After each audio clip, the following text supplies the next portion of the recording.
Hello and welcome to Tommy Talks TV. I have one singular goal with this show, and that is to help you make smarter decisions so that you can have better relationships. I'd like to say a massive, massive thank you for all your likes, your shares, and your comments on Facebook, on Instagram, on YouTube. Honestly, I really appreciate it because what you're helping us do is that you're helping us spread the message further, faster. So thank you very much indeed. Now, today I wanted to just take some time to share with you on what I've titled Givers, Takers, and 50-50 Lovers. Now, several years ago, I read a book by Stephen Covey, and I think it was titled 7 Habits of Highly Successful People. And one of the things that he said in that book was he was talking about relationships and saying essentially that, relationships are a bit like a bank. So when you make positive actions in a relationship, everything that you do that is a positive action in a relationship is essentially a deposit into that relationship. And then anything that you do that is a negative in that relationship is essentially a withdrawal from that relationship. And that got me thinking, because essentially what that means to me is that, everything that you do positively in your relationship, in your marriage, whether it's a smile, a word of encouragement, a word of blessing, you do something that's unexpected for your whoever you're partnering with in that relationship, that's a deposit in the relationship. But everything that we do, every unkind word, every negative thing that we do, negative actions, all those things are withdrawals from the relationship. And essentially what that does is that if we keep withdrawing and we're not putting in, or we're not depositing into the relationship, eventually at some point the relationship will go bankrupt.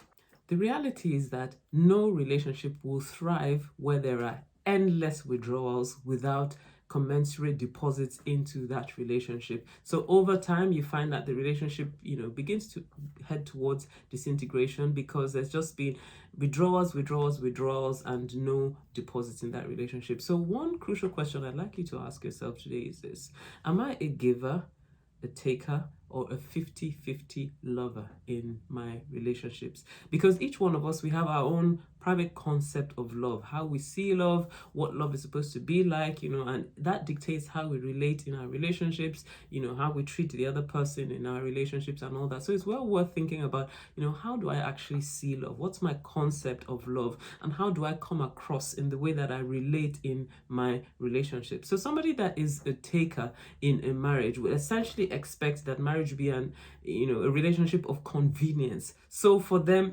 marriage is about what they can get out of the relationship. So they enter marriage with a consumer mindset, and it's all about, well, it's my way or the highway. So, for somebody who's a taker, love is spelled SELF, which is self. So it's all about self. It's what about what I can get out of the relationship, what the other person is doing for me, whether they're meeting my needs or whether they're not meeting my needs. Now, I'm not saying that there's anything wrong with somebody meeting your needs, because that's one of the reasons why we enter into a relationship. You do expect that your needs should be met. But, at the end of the day, if your focus is just on your needs being met, then you become a needy person, and needy people can become exhausting to live with. So you've got to think about it. Am I just a taker who's constantly thinking about what my spouse is not doing, what they should be doing for me, how they should be making me happy and all that, and everything is focused on what I can get out of the relationship? If you have that kind of mindset about marriage or about a relationship, then you will not enjoy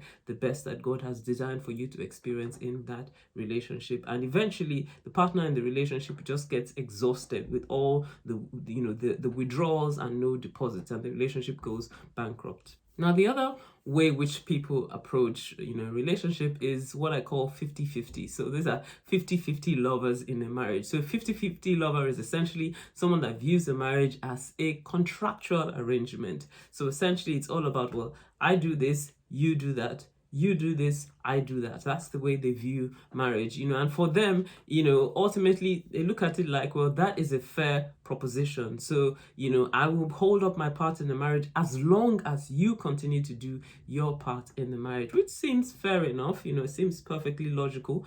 But you see, the challenge about, 50-50 love is that sometimes your spouse may not be in a position to meet all your needs the way you desire for them to meet those needs. So it might be anything. It might be that they're under particular stress, at a point in time. It might be that maybe they face a particular challenge. Maybe they've lost their job and they can't meet your financial needs. It may be that maybe the person is unwell, they can't meet your sexual needs, or for some reason maybe they're not completely upholding their end of the bargain. You see, if you view marriage as a contractual thing, then it's easy to get weary in those seasons or times when it looks like your spouse is not meeting all your needs. But you see, viewing marriage from a contractual perspective becomes really, really difficult to enjoy, because that is essentially just a storybook idea of marriage. It's a fairy tale idea of marriage, and it cannot stand up to the realities of real life and the challenges that we face in real life. So what would I suggest that you do? If you approach marriage from a giver perspective, you will enjoy the fullest of what God designed for you to enjoy in marriage. So givers see marriage as a covenant relationship, and they give for the joy of giving. They give for the delight of knowing that someone else who, their spouse in that marriage is, receiving something, and that fills them with joy. You see, and the Bible does say that it's more blessed to give than to receive. A giver understands that God spells love as Give. So it's all about, giving and pouring out my heart. And there is no better marriage than when both partners enter into the marriage with a mindset of giving. So you don't have one person that's constantly consuming and the other person that is constantly giving. Rather, they both enter the marriage with the mindset of, look, I'm going to outdo you with my giving and pouring out my heart to be a blessing to you. Because ultimately, marriage was designed to be enjoyed, and we enjoy the most out of a relationship when we're giving into that relationship. So if you're prepared to give all that you have on the inside of you to be a blessing, to extend yourself a bit further, to reach out to meet the needs of your spouse, to listen in and hear the heartbeats that their heartbeat and what it is that they're really longing for, and meeting it without holding back, not with the sense of, well, let me see what you're going to do if I do this, let me see what you're going to do and how you're going to respond, but rather you're pouring out your heart to be a blessing to the other person. You will be blessed in your deed. You see, and the beauty of approaching love from this perspective is that you don't have to worry about the future of your love, because if you do today what you need to do in investing yourself in that relationship, in pouring out your love for your spouse, then you will reap the rewards, and you will reap the joy and the peace and the fulfillment that comes out of being a giver in a relationship. So I pray for you that your marriage will be marked by giving, that both you and your spouse will approach marriage from a giving mindset, and you will enjoy the fullness of what God wants you to enjoy in marriage. Well, I hope this has helped you. If this has helped you, then please leave me a message on Facebook, on Instagram, or YouTube, or wherever it is you're watching. And if you've got a question you'd like me to answer, then head on over to tommytalks.com/ask, and I'll answer your question next time. See you next time. Bye-bye.